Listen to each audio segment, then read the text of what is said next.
अजीज दोस्तों, ज़्यादातर लोग यही चीज़ को समझते और जानते हैं कि अगर उनके कपड़े अचानक से उनके कपड़े कटना या फटना शुरू हो जाएं, तो ये जादू की अलामत है। याद रखें, कपड़ों का फटना या कट लगना जादू या जिन्नात की अलामतों में से अलामत तो है, लेकिन उसके साथ साथ नजर बद की भी अलामत है। ज़्यादातर 60 से 70% लोगों के अंदर ये नजर बद ही होती है, लेकिन ज़्यादातर लोग जादू का ही इलाज इसके मामले में करते हैं और करवाते हैं, क्योंकि उन लोगों को नहीं पता चलता कि वाकई ही ये नजर बद है या जादू है। क्योंकि जादू और नजर बद की बाज़ दफ़ा जादू और नजर बद की 70 to 80% निशानियाँ सेम होती हैं। जैसे अचानक से रात को डर लगना, अपने आप को ऊंचाई से गिरते हुए देखना, चेहरे का अचानक से बिगड़ना शुरू हो जाना, अचानक से नुकसान, हर जगह पे नुकसान होना, अचानक से कारोबार का खात्मा होना, रिश्ते नाते अचानक से टूटना, खत्म होना शुरू हो जाना। तो अजीज दोस्तों, ये भी नजर बद की निशानी है। अजीज दोस्तों, इस चीज और इस बात को भी याद रखें कि जादू हमेशा पसीने वाले कपड़े पे ही किया जाता है, क्योंकि जिस इंसान के ऊपर जादू करना हो, उसका पसीना अगर उस कपड़े पे मौजूद हो, उस कपड़े के ऊपर जादू किया जाता है। जिन्नात उस पसीने की वजह से, उस पसीने की मदद से उस इंसान तक पहुंच जाते हैं और फिर उसके ऊपर अपने असरात नजर आना शुरू होते हैं। और अगर वो कपड़ा धुला हो तो उस कपड़े के ऊपर पसीना, आपका पसीना मौजूद नहीं होता, इसलिए आपके ऊपर उस कपड़े से जादू नहीं हो सकता। इसके बरक्स, अगर वो कपड़ा आपने सही तरीके से नहीं धोया या वॉश सही नहीं किया, तो एक सूरत में उस कपड़े पे जादू हो सकता है। एक और तरीके से भी कपड़ों के ऊपर जादू होता है। गंदे कपड़े अपने हम वॉशरूम के अंदर ही टांग देते हैं, या बाहर से आए अपने साफ कपड़े वॉशरूम में टांग दिए और अगले दिन वो पहन के वापस चले गए। तो अजीज दोस्तों, याद रखें, वॉशरूम के अंदर, बैतुल खला के अंदर जिन्नात मौजूद होते हैं और जादूगर सबसे ज्यादा जादू जिन्नात के जरिए ही करते हैं। तो जिन्नात बआसानी उन कपड़ों के ऊपर उस वक्त जादू कर सकते हैं या उन कपड़ों के अंदर दाखिल हो सकते हैं। और जब वो आप कपड़े इस्तेमाल करना शुरू करें तो उन कपड़ों के जरिए आप पे जादू होना शुरू होता है। और बेशक आप वो कपड़े धो के अलमारी में रख दें तो वो कपड़े फटना और कटना शुरू होते हैं। अब आपके कपड़ों के ऊपर नजर बद का वार मौजूद है तो उसकी क्या निशानियां, क्या अलामात हैं, तो याद रखें, अचानक से अगर आपके कपड़े फट रहे हैं, ना आपकी अलमारी में या किसी भी जगह पे कोई चूहे या कोई कीड़े नहीं हैं, अचानक से कोई कपड़े फट रहे हैं, कट रहे हैं, तो सबसे पहले आप 7, 14 या 21 बेरी के पत्ते लें। उन बेरी के पत्तों को एक पानी की बाल्टी में डाल लें। वो पानी की बाल्टी आधी लें, पूरी लें, वो आपके ऊपर डिपेंड करता है। 7 बेरी के पत्ते उस पानी में डाल दें और उन कपड़ों को एक दफ़ा उस पानी के अंदर भिगो लें। उसके बाद उन कपड़ों को नॉर्मल वॉश करें और वो कपड़ों के ऊपर से मुकम्मल तौर पर कपड़ों के ऊपर से नजर बद खत्म हो जाएगी। अब नजर बद किसी इंसान के ऊपर मौजूद हो तो उसकी क्या अलामात, क्या निशानियां हैं। जिस्म में गैर मामूली तब्दीली, अचानक से जिस्म में गैर मामूली तब्दीली आ जाना, यानी अचानक से आपका चेहरा खराब होना, बालों का गिरना अचानक से शुरू हो जाना। और बाज़ दफ़ा ये जिस्म की तब्दीली जहनी तौर पे भी हो सकती है, यानी कि आप बिल्कुल आराम सुकून से बैठे हों, अचानक से आपका लड़ाई झगड़े की तरफ ध्यान चला जाए और छोटी सी बात एक बहुत बड़ी लड़ाई बन जाए। और बाज़ दफ़ा ये लड़ाई तलाक तक भी ले जाती है। चेहरा पीला पड़ जाना, चेहरा अचानक से पीला हो जाना, सीने में घुटन का एहसास होना, और ये एहसास खसूसी तौर पर असर के वक्त से लेके आधी रात तक रहना, तिलावत सुनने में मुख्तलिफ तरह की परेशानी महसूस होना, मामूल से ज़्यादा गर्मी महसूस होना, पसीना आना, हद से ज़्यादा पसीना आना, और खसूसी तौर पर कमर के निचले हिस्से में बहुत ज़्यादा पसीना आना, पहलू में दर्द का महसूस होना, बेचैनी की कैफियत में इधर उधर देखते रहना। अब नहीं पता बेचैनी क्यों हो रही है, लेकिन अचानक से बेचैनी शुरू हो जाना, आंखों से आंसू बहना, अचानक आंखों से आंसू बहना शुरू हो जाना, पलकों का फड़कना, अचानक से आंख या पलकों का फड़कना शुरू हो जाना, या जिस्म के मुख्तलिफ हिस्सों में खुद ब खुद हरकत करना, या जिस्म के मुख्तलिफ हिस्से अचानक ही कांपना शुरू हो जाना। वैसे ये बाज़ दफ़ा पानी की कमी की वजह से भी हो सकता है, या बाज़ दफ़ा बैड पोस्चर की वजह से भी आपके जिस्म का कोई हिस्सा कांप सकता है।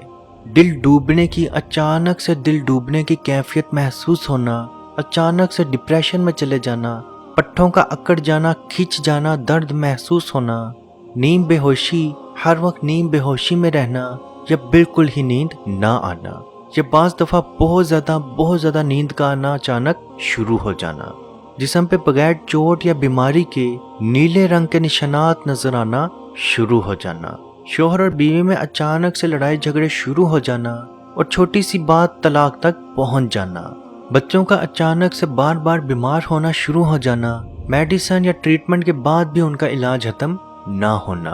अजीज दोस्तों, ये निशानियां नजर बद की हैं और कपड़ों के ऊपर अगर नजर बद मौजूद हो तो उसका वार सबसे पहले आपके जिस्म पे नजर आता है। आपके जिस्म पे दाने खारिश का शुरू हो जाना, जिस्म में अचानक से कोई बीमारी का आना शुरू हो जाना, चेहरे का खराब हो जाना। अब ये बीमारी, अब ये नजर कैसे लगती है? तो नबी पाक सल्लल्लाहु अलैहि वसल्लम का फरमान है, अपने कामों को उनके अंजाम में पहुंचने तक राज में रखो, क्योंकि जिस शख्स के पास वो नेमत, वो काम नहीं होगा, वो तुमसे हसद कर सकता है और हसद ही नजर बद है। और अल्लाह की रजा के बाद मेरी उम्मत में सबसे ज्यादा अमवात नजर बद की वजह से होंगी। अजीज दोस्तों, याद रखें, नजर बद किसी इंसान को पहाड़ की चोटी से धक्का दे सकती है, किसी खूबसूरत इंसान को बदसूरत बना सकती है, किसी ताकतवर को कमजोर तरीन बना सकती है, किसी अच्छे तैराक को पानी में डुबो सकती है, किसी खूबसूरत ऊंट को हांडी तक पहुंचा सकती है। अब कोई इंसान कारोबार में बहुत अच्छा हो, बहुत अच्छे कपड़े पहनता हो, बहुत कामयाब हो, बच्चे बड़े प्यारे, बीवी बहुत अच्छी या शोहर बहुत अच्छा। हमारी बहन बेटियां भी यही करती हैं कि मेरे शोहर बहुत अच्छे हैं, मेरी सास बहुत अच्छी है, मेरी बीवी बहुत अच्छी है, मेरे मायके वाले, मेरे ससुराल वाले बहुत अच्छे हैं। तो अजीज दोस्तों, आज के दौर में माशाल्लाह या बारकल्लाह कोई नहीं कहता, हर कोई हसद करना शुरू होता है। हाय, काश मेरे पास भी ऐसा घर होता, काश मेरी ननंद, मेरी सास भी ऐसी होती, काश मेरी बीवी, मेरा शोहर भी ऐसा होता, काश काश काश करते हुए नजर बद लग जाती है। और वही कामयाब, खूबसूरत और अक्लमंद इंसान बेकार, बददियानत और बदसूरतर हो जाता है और उसका रिश्ता अपने रिश्तेदारों से मुकम्मल तौर पर टूटना शुरू होता है। तो याद रखें, नजर बद से हिफाजत बहुत ज़रूरी है। नबी पाक सल्लल्लाहु अलैहि वसल्लम पे भी हज़रत जिब्राईल अलैहिस्सलाम नजर बद का दम किया करते थे और आप सल्लल्लाहु अलैहि वसल्लम ने फरमाया, जब मेरे पे सूरह फलक और सूरह नास नाजिल हुई तो मैंने बाकी सब कुछ छोड़ दिया और इन दोनों को अपना लिया। तो सूरह फलक और सूरह नास का भी अपने पे दम ज़रूर किया करें।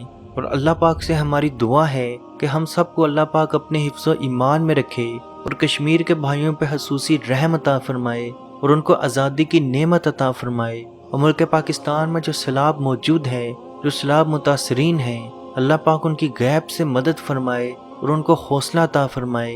और जो मेरे बहन भाई शहीद हो गए, अल्लाह पाक उनके दर्जात बुलंद फरमाए, जन्नतुल फिरदौस में आला मुकाम अता फरमाए।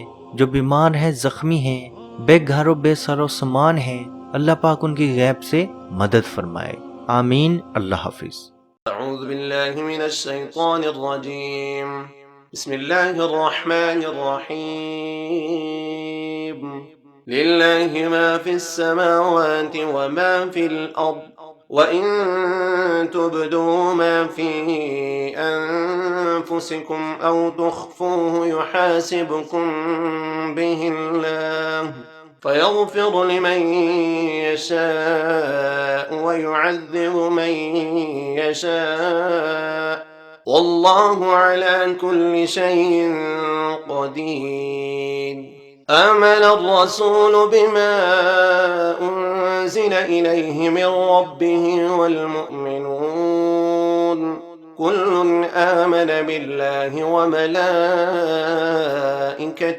وكتبه ورسله لا نفرق بين أحد من رسله وقالوا سمعنا وأطعنا غفرانك ربنا وإليك المصير لا يكلف الله نفسا إلا وسعها لها ما كسبت وعليها ما اكتسبت ربنا لا تؤاخذنا إن نسينا أو أخطأنا ربنا ولا تحمل علينا إصرا كما حملته على الذين من قبلنا ربنا ولا تحملنا ما لا طاقة لنا به واعف عنا واغفر لنا وارحمنا أنت مولانا فانصرنا على القوم الكافرين. مت پوچھئے کہ کیا ہے سرکار کی گلی میں، مت پوچھئے کہ کیا ہے